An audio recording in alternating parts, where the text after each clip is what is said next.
connection. So I started. So one thing Nipsey was really huge on was coding, because he saw the issue of automation being something that would get in the way of our kids having a place in the workforce growing up. When we're growing up, we get a job at McDonald's and everything, and that's cool. But then now you step into McDonald's, you see a big machine, you ordering off of the machine now. So if you don't know how to program that machine, then there's probably going to be less hours for you, and might not be a job for you. We talk, truck drivers, so all over the industry, automation is taking place. So one area that's lacking within low income Black and brown communities is that investment in STEM, in coding and programming. And that's something Nipsey was big on. So I said, that's one thing I need to do. I need to call and see if I can get somebody to teach these kids how to code. They use, they know how to work all these apps. I need them to know how to make the apps.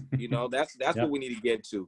So I called one day, and in this company, Digital Dragon, I called and I said, hey, I want to do this coding event for the kids. I saw your website. I love everything that I saw. How much would it cost for you to come out for a day and do something for the kids?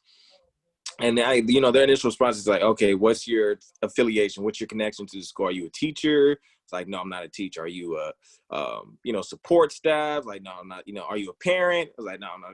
Like, so why do you want to help this school out if you're not any of these things? And I said, I just care.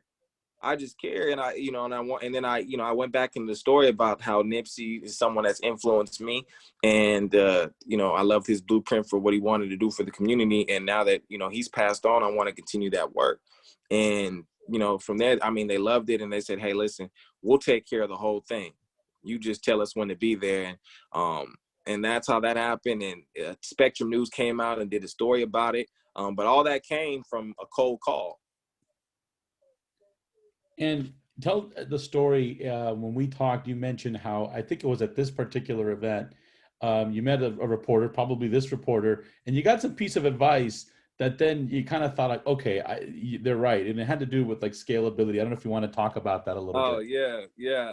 That was Miss Angela's son. And she did the story for me. And up until that point, whenever I wanted to do something for the community, I just set up a GoFundMe account, and I just sent a link out and said, hey, listen, I want to do this. You guys want to help? And that was going really well for me. But Miss Angela, she told me, hey, if you really are serious about what you're trying to do and you're trying to help a lot of people, you need to start a nonprofit. This Robin Hood stuff is nice, but if you want to, impact as many people as I can tell that you really want to help, that's what you're going to need to do to take it to the next level. So then that's when the homework started, because who knows how to start a nonprofit, right? And so then I think it's good for these students that we have on this and we'll be watching this, I think, to know it's great to see phone calls, simple calls. You got connected. People were willing to help out, which was great. You started GoFundMe, which really anyone can do. And so you're doing all those things. But here you are, someone said, hey, you got to be able to scale this. You got to make it big. You got to start your own 403B and doing all that. And there may be someone on here going, I don't even know what a 403B is, or how do you start it, and how these things. So kind of tell us a little bit about that research and homework and getting this going to officially, make the Love We Don't See what it is today. So the great thing that we have that other generations don't have is, one, we live in 2000, the 2000 era, and we got Google. Google is your best friend. That's what got me through it. I couldn't have done it without Google, so shout out to Google. But I just Googled, how do you start a nonprofit? It honestly that simple. A lot of times I think we get caught up in the fear of stepping into that space, that it paralyzes us and it doesn't allow us to enter. It doesn't allow you to walk into that door. And then the thing is, I want to say 9 times out of 10, the hardest part is opening the door. Once you get in, now you're flowing. So luckily, something that we also didn't have back in the day was LegalZoom. And LegalZoom, shout out to LegalZoom, will pretty much set everything up for you. All you gotta type in the basic information, the nonprofit name, your information, what exactly it is that you want to do, And legals, and they don't just do nonprofits, they do LLCs, they'll do all types of different forms of business. And they will set everything up for you. They'll send it out to Sacramento where it needs to get the proper signatures for licensing. And then, in a couple of weeks, you get something in the mail and you got a nonprofit. And that's how it was, really, honestly, that simple. No, that's amazing. I think it's important for folks to know that, because I think for any aspiring entrepreneurs, whether it's through philanthropy or whether a private company that folks want to start, I think it's inspiring to hear that just getting online and doing the research, things are more at our fingertips than they were 20 years ago, 30 years ago plus, right? And so now, like you said, Google and all these online resources can get you to that next step. You got the world in your hand. You got the world in your hand. Absolutely. No, it's inspiring. And now we have the organization. So what does it look like today as we sit here today, January 21st, 2021? What's going on? Tell us about some of the initiatives, some of the things that are going on within your nonprofit, and some successes to be excited about, and what the future looks like. So, something I'm really happy about is the amount of growth in a short amount of time. So at the point where we had our coding event at the end of 2019, there was no nonprofit. This was we just out here just doing good deeds, right?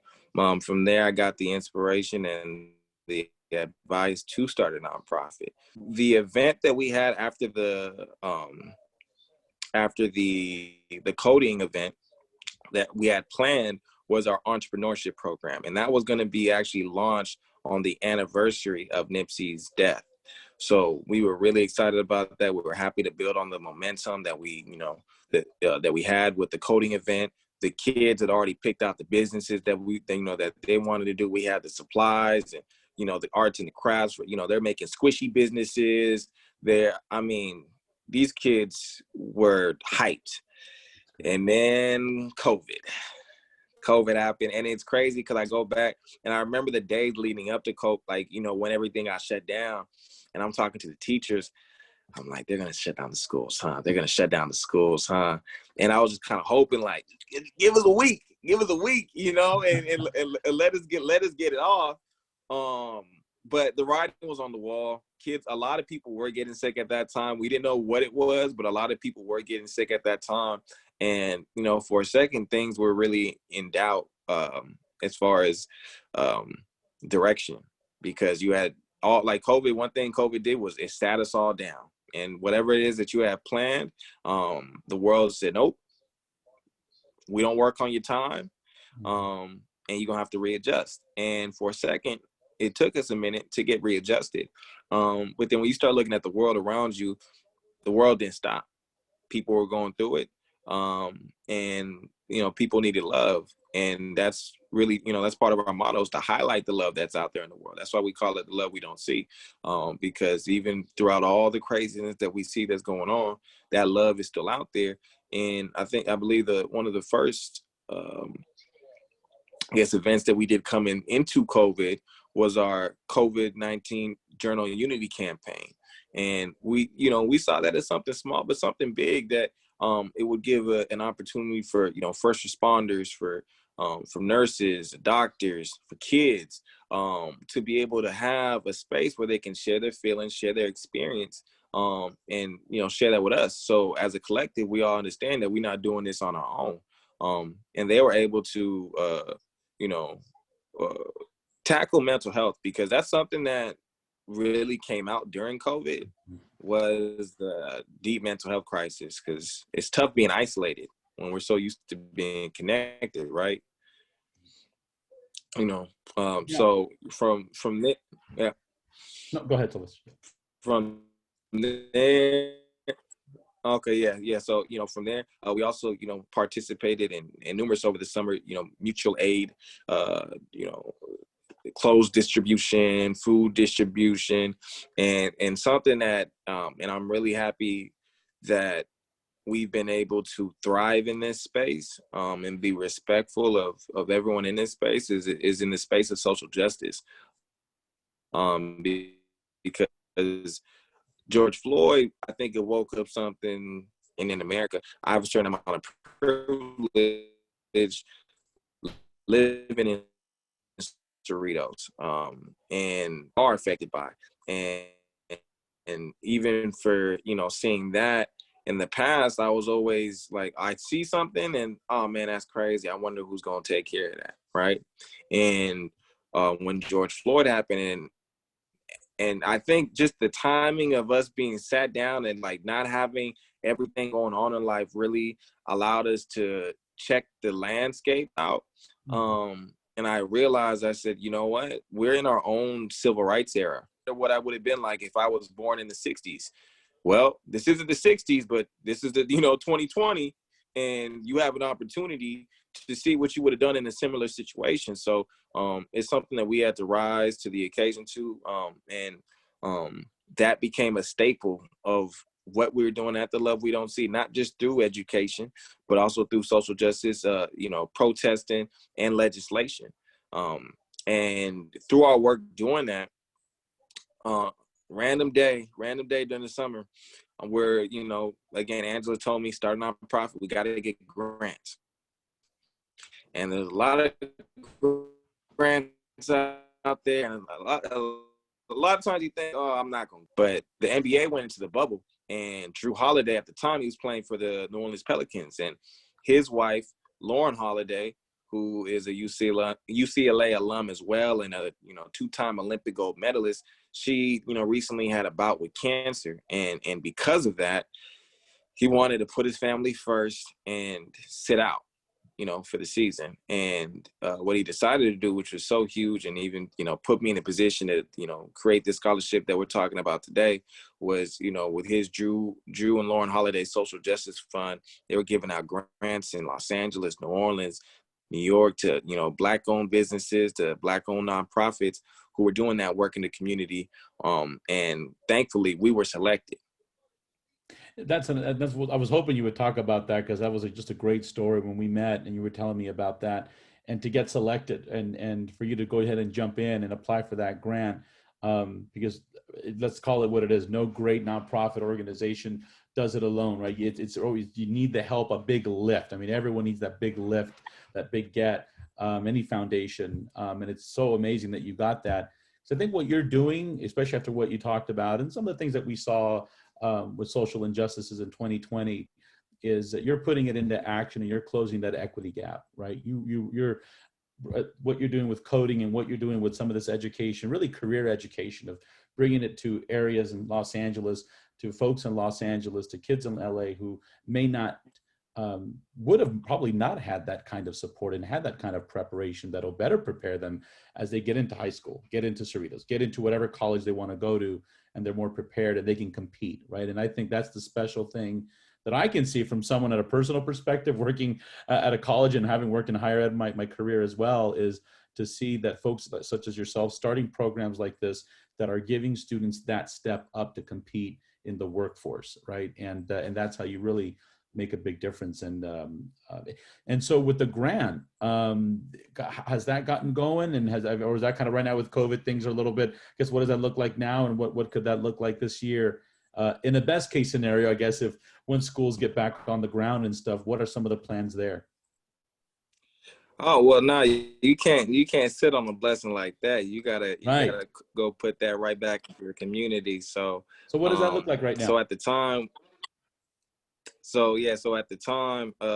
when we got the money, they blessed us with, $15,000, and it's like, okay, boom, we got some resources to make something happen. What's the first move? And something that was, really pulling at us was the lack of relief that people were getting. The lack of, the relief that stopped. The fact that the relief was honestly it didn't go far enough, in my opinion, especially with the type of bailouts and stuff that we did for corporations. And we have individuals who, family-owned businesses that are going out of business, and majority black and brown owned, that, will never come back because they fell under, and we didn't do enough to, protect them. And I just saw that, people were in despair, and I said, you know what, we got to do something about it. And, throughout the year, Andrew Yang was running for president, and a conversation that he really reignited that actually started with Martin Luther King Jr. was around a universal basic income, a guaranteed income. income. And, and the reason why that conversation was started back in the, is an opportunity to directly address the issue of poverty. And that's the last campaign that he fought for before he was assassinated, and that was the Poor People's Campaign. And the reason why he was doing that is because he viewed that as a way to not only,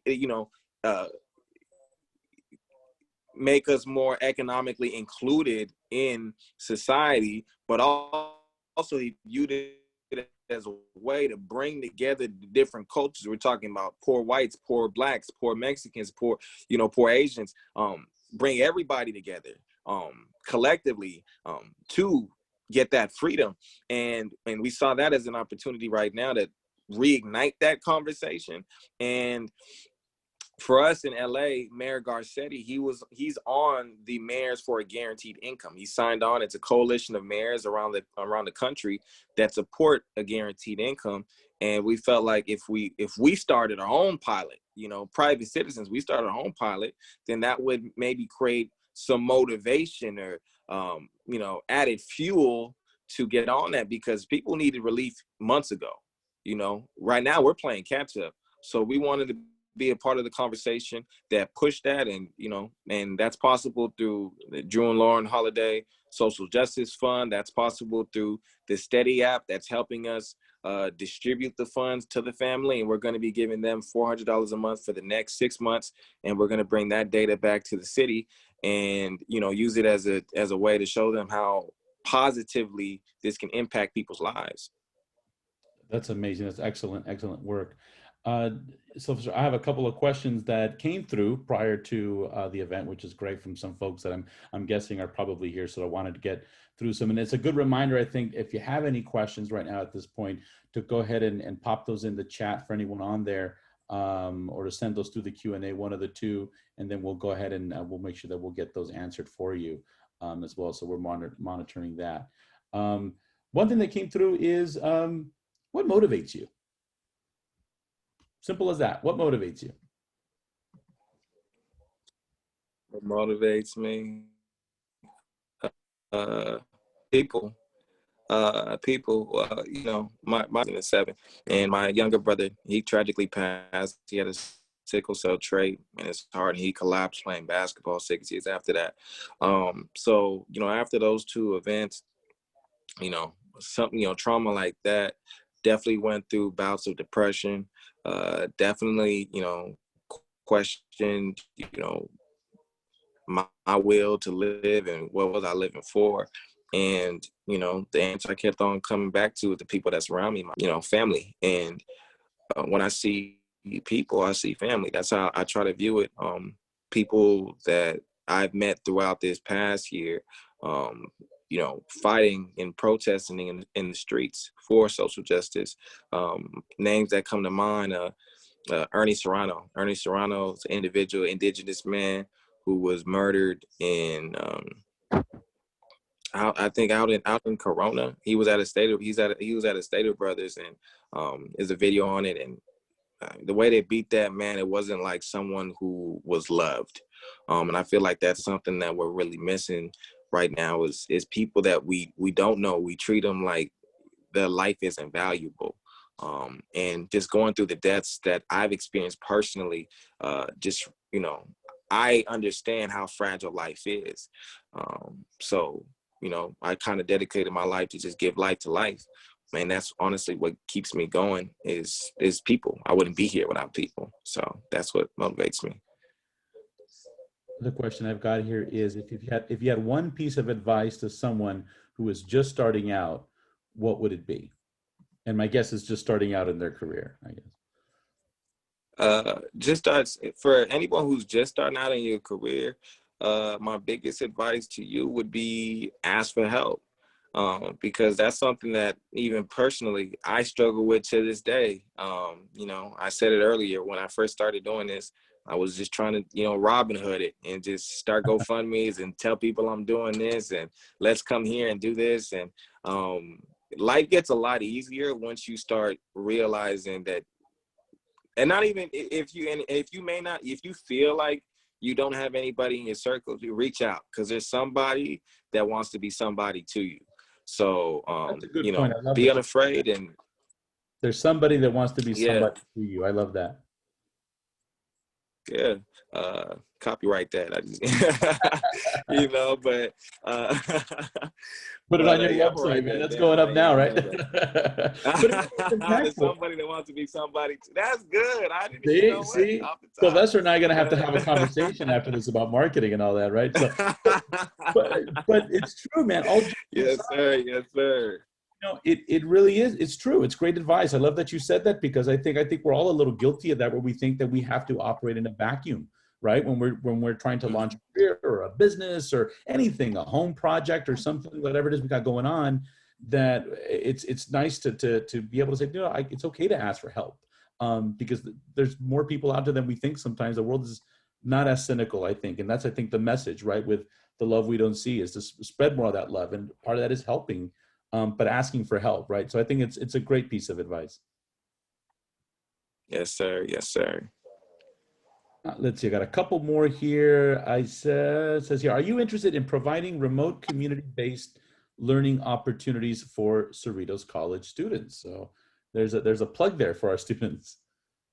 Oh, yeah, most definitely. And over the summer too, we partnered with operate again those partnerships, and it's just by reaching out or having a friend that might know someone who wants to get involved in whatever that you have going on. But we partnered with Operation Hope Okay. to talk about financial literacy with the students that I work with at 59th Street Elementary in Los Angeles. So they went through an extensive 6-week course teaching the kids about, you know, banking with dignity and understanding money and respecting it, and talking about stocks and bonds and investments, and just things that, again, that even coming out of high school, coming out of college, that I didn't really know about like that. I didn't have those conversations. It was taboo to have those conversations when I was growing up. If you ask, you know, your parents about the bills, you know, they'd say, you got a roof over your head? Don't worry about it. You know, that ain't got nothing to do with you. You know, worry about kid stuff. But then, you know, something that I've learned, you know, throughout this space is that these kids are like sponges. If you give it to them early, they're gonna gravitate to it and they're gonna love it. You know, instead of just buying the you know, the new iPhone, they want to buy the stocks. You know, and that's how we start kind of building generational wealth.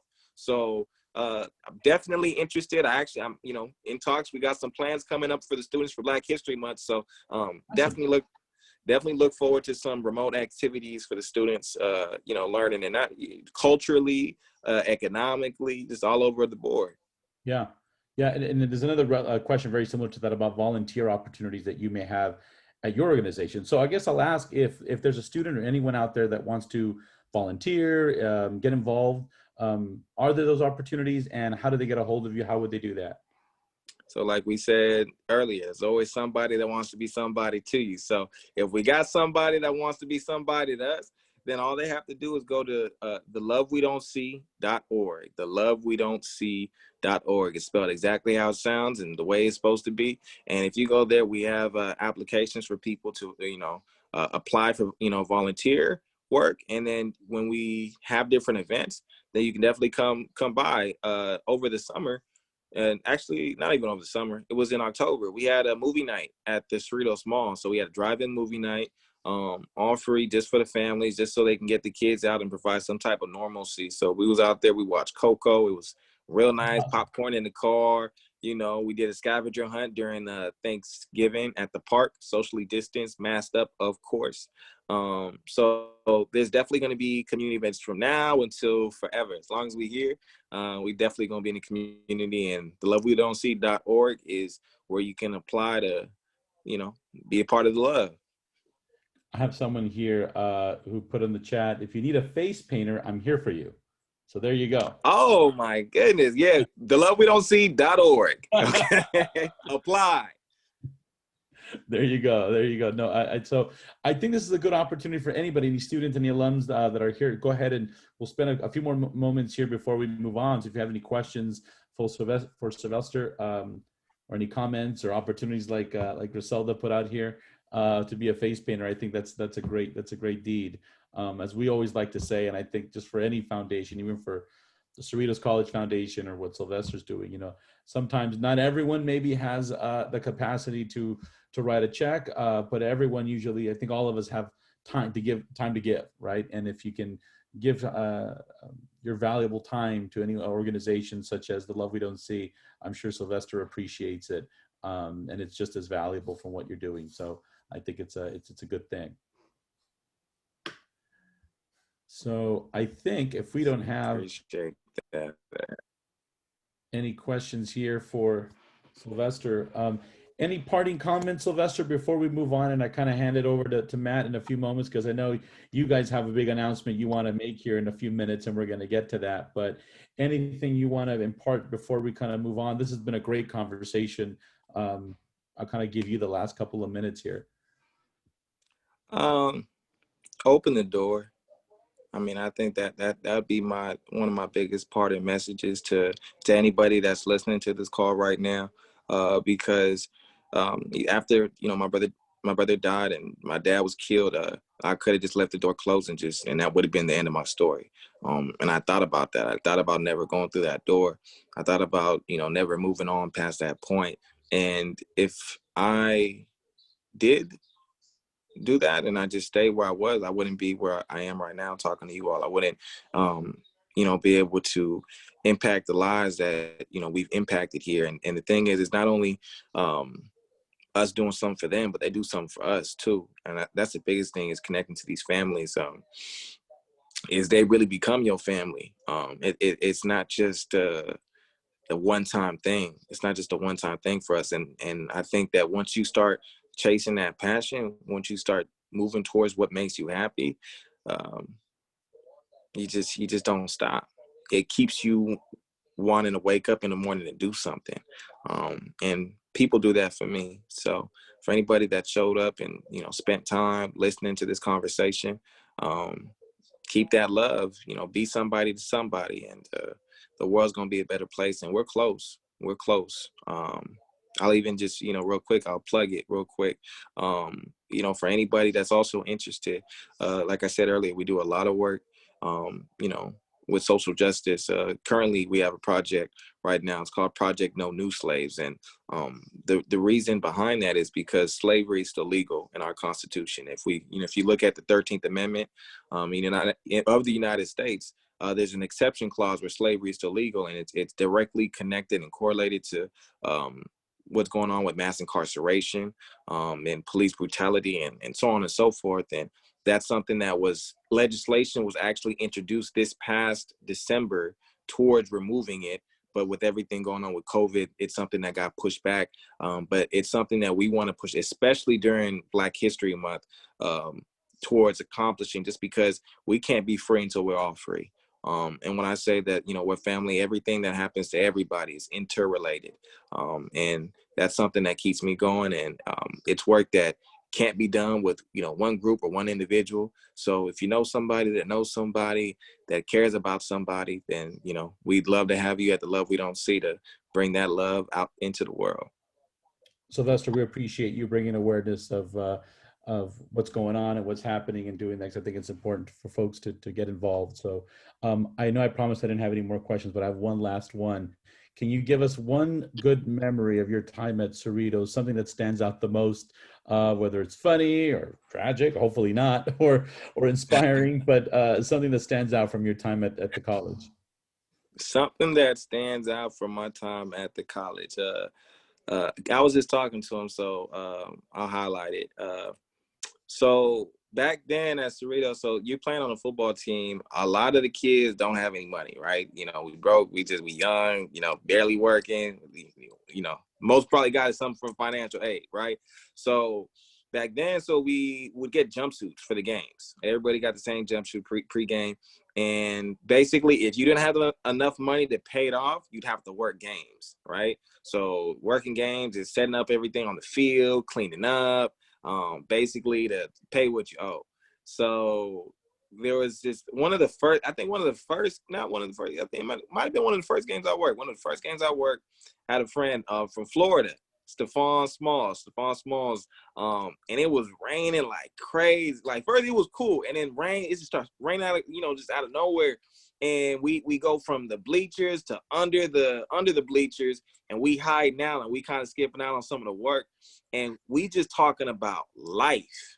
Just when I say like everything under the sun, we talking about everything under the sun, and it was just so dope. I mean, I never really, again, living in Cerritos, it's a small bubble. So, I mean, that's even the first time I met someone from Florida, and we were just talking, and it was just how different our lives were, but how much we had in common. I was just like, damn, you know, that's the great thing about football, is that it brings people together that might not otherwise, you know, have anything, you know, on surface in common. And then you end up finding a brother for life. So working the game was cool. It was all right. It was all right, you know, because of the people. But yeah, that's probably one of my favorite moments from my time at the college was, you know, meeting Steph Smalls. That guy, he's still my brother to this day, and he's invested in what we're doing at the level we don't see. That's awesome. Countless times. So, you know, that's my brother for life. That's great. And that's the neat thing. You made a brother for life, like you said, and he's investing in what you're doing today, right? Someone that you might have met 5 years ago, 10 years ago, 20 years ago. And I think that's the great message for everyone, especially anyone who's a current student who's on this webinar right now, to know that look around you, right? The person sitting next to you in class, the person that you're in football team with, or whatever activity you're doing on campus. This is not just someone you're probably not going to see the moment you leave Cerritos. Hopefully, right? These are connections you keep for life that you'll invest in each other and support each other, as you're seeing that now. So I think that's an amazing connection. Yes, so, sir. With that, Sylvester, thanks a lot. We really appreciate you doing this. We're proud to have you as a Cerritos alum. This has been great, but we're not done with you yet. I know I'm going to hand it over to Matt, because I know you and Matt have an announcement to make in regards to the scholarship recipient. So, Matt, if you're ready, I'll give it over to you. Great. So, Sylvester, why don't you go ahead and talk about the Love We Don't See Scholarship and why you started it, and your special announcement. All right, and I'm so happy. I'm so happy to make it. The Love We Don't See, Scholarship was started, and it's inspired by the work of the late great Dr. Martin Luther King Jr. and the work that he was doing before he was assassinated against poverty, the Poor People's Campaign. And we wanted to continue that work. We want to bring that baton all the way across the finish line, and invest in individuals who are, you know, either, you know, fighting for social justice in their communities, or have been negatively impacted, you know, socially, economically, and disenfranchised by the way that our system is currently set up. So, you know, we want to invest in people, and simply make that investment. Just because you're breathing and you're living, you matter. You know, that's our you know, motto. That's our philosophy. You're breathing, you're living, you matter. That's it. You know, we want housing for everybody. We want everybody's basic needs to be met. And, you know, that's why we started this scholarship, to bring more awareness towards King's Poor People's Campaign, so that we can all join in that fight to eradicate poverty, because we have the tools to end poverty, but the only question right now is that, do we have the desire to do so? And we want to highlight that and push that conversation out there. So we've selected an awardee for the grant, and I don't know if that individual is here. How are we going to do that? Yeah, she's here tonight, Sylvester. So what I'll do is, once you announce her name, I'll go ahead and make her a panelist in the webinar, and you guys can say hello. Well, I might butcher the name, but Graciela, come on down. All right. You've been selected, and we went through a lot of applicants, and your story, you know, talking about environmental racism within your community is something that really stuck out to us, and it's your background. So, you know, I'd rather let you talk about it, you know, but I'm so happy that you're the first recipient of this award, and I know that you're gonna do well by it. Thank you so much. Yeah, it was a surprise to me. I don't know, I was just going about my day, getting ready for work, and I received the phone call. It was really exciting. It's the first time I actually set my mind to doing something like that, and then actually hearing good news about it was really, really exciting. I just kind of decided to go with it and say okay, I'm just gonna do it. See, hopefully something comes out of it. If not, there's always another chance. But I'm really grateful for the opportunity, and I'm glad that I'm able to actually say that I'm actually one of the people that, were picked out from it. So I'm grateful for that. Thank you so much. Hey, I'm just appreciative of the fact that you even allowing us to do this for you. Because, like I said earlier with Jason, it's not just about us doing something for people, but, you do something for us. And I mean, just, reading your story and your background and, where you come from, it's,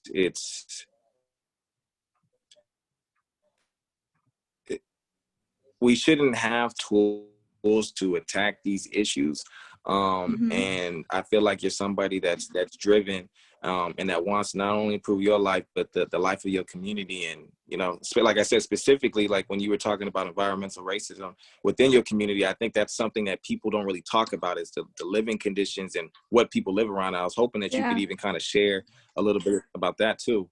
Yeah, I actually came about with it. Like you said, like I didn't really know much about it, and there was a group that went to our school, my high school, and was talking about it, and they brought awareness to me. They're like, have you ever noticed how when you cross the bridge, like past the freeway, it looks completely different? We're surrounded by like railroad tracks, by freeways. You go to a different side of town, and it doesn't look like that.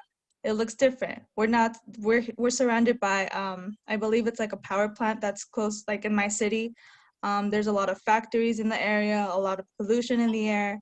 This is not what you would see in different areas where people of color, don't typically live in. And so that was something that kind of like really turned a light bulb in my head, and I was like, wow, you're right. And so that's something that I can't stop but notice every time I go somewhere where it's not, where minorities or people of color live. And it's something that I can't stop noticing. It's one of those things that once it's in your head, it's like, oh, I see it. Oh, I see this. You start noticing all these little differences. And, when I was little, we lived in, if you're familiar with like the Southeast LA area, the city of Vernon, like it's populated, there's just factories all over, and we live like in a small apartment. And, you don't realize it until you get older, but all that smell that you would smell like in the mornings, like all those like odors in the air, you don't really realize it until like you're older and you don't live in that area anymore. You go and you're like, I recognize that smell, but it's not a good kind of smell. It's little things like that that you start noticing. I know, like, as I got older, I started noticing, I live close to like the freeway, and so across from the freeway, it looks completely different. I guess visually appealing to the eye. It looks more cleaner. There's like not as much graffiti, all these little things that you start to notice. And it's something that I would like people to be more aware of, because environmental racism is very much real. And it's something that I'm grateful that I was brought aware to, because now I'm able to talk and, bring it up to other people and let them know, like, hey, this is a thing, like keep an eye out, if you can, try to do what you what you can, to spread the word, to really get the word out there, making sure, if those who really are able to can do something about it, have your voice be heard. And that's something, I guess, growing up, I didn't really see until now that I'm older. I'm being like exposed to all these different things. So I'm grateful for that. I'm grateful to have people who are willing to like spread the word and bring awareness to things that we might not see on our day-to-day lives, Yeah. Yeah, no, thank you for that. And it's real. And even when you look at, issues like, like COVID-19, and we're talking about environmental racism, we're talking about pollution, that's why you've seen disproportionately Black and brown communities have been affected. And it's because of the underlying conditions of like the stress and, our respiratory systems that have been compromised because of the areas that we live in. It's not by accident that we're dealing with these things. So I really appreciate you highlighting that, and even, using the platform that you have right now to speak truth to power about this issue, because it's on the list of things that we need to get right if we're ever going to get forward, Yeah. And again, like to add on to what you said, I know even like the smallest things like liquor stores, you know, you don't see liquor stores in like certain areas. Liquor stores, you know, they're targeted to certain people, you know, and that's why, you know, certain like minorities have like higher rates of like alcoholism and die of like these things, you know, cigarettes and all this stuff. You don't see liquor stores, you know, in your very nice neighborhoods, you know, and it's something that's sad, but it's true, and it's something that we need to be aware of. And you know, I'm glad that a lot of youth does go out and speak up for us, you know. Maybe I don't really have that voice, you know, I'm very like shy, but I do, like, to the people that I know, to the people that I care about, like I bring awareness to them, you know, and I want to let them know and keep them really just keep them up to date to what's going on. Not everything is just black and white, you know. There's more to that. There's a lot of gray area. Yeah. And I don't hear a shy person at all. And I appreciate you right now. Again, you using your platform to do this right now. And it starts within our circles. That's where it starts first. But then something I even hope that comes from this and us having this conversation, you being selected for this scholarship, is that it empowers you to, you know, go outside your box, you know, and not, you know, and be, you know, feel that you can unapologetically have these conversations with people, because it's, I mean, my mind wasn't even going there when you talking about the liquor stores and having those in our community. All of it, the liquor, and that's connected to the violence that happens. People are stressed and they're under economic stress too. So it all compounds one another, and that, you know, creates the environments that many of us go through. And the thing is, that's the saddest part about it, is it does not have to be this way. Yeah. It doesn't have to be this way. Yeah, and that, like you said, like, oh, sorry, go ahead. I have a quick question for you. Just before we sign off, I want for folks to just kind of get to know you a little bit. Tell us about your major at the Cerritos and kind of what and kind of what you do, and I think that'd be great to kind of just quickly, kind of in 60 seconds, give us your, you know, your Cerritos experience. Yeah, so I'm actually on my last semester at Cerritos, transferring hopefully next semester starting fall. I am currently a communications major, communication studies. I was doing child development for a little bit. I work with kids currently. I work for an after school program. I love it. It's very, very neutral and chill. Definitely less stressful than being a teacher, but stressful enough and very impactful to the youth. So I love that about it. So I was studying child development for a bit. I realized I really liked communications and everything that can go with communications. It's a very broad topic. It's a very broad, you know, major. So I feel like I could do a lot more with it. And yeah, like I hope to transfer, you know, to a 4-year and go on from there, get my BA, and then eventually, you know, get a good internship and work my way up. Yeah. Awesome. Well, good luck to you. Good luck to you. Thank you for sharing. Thank you so much. Thank you.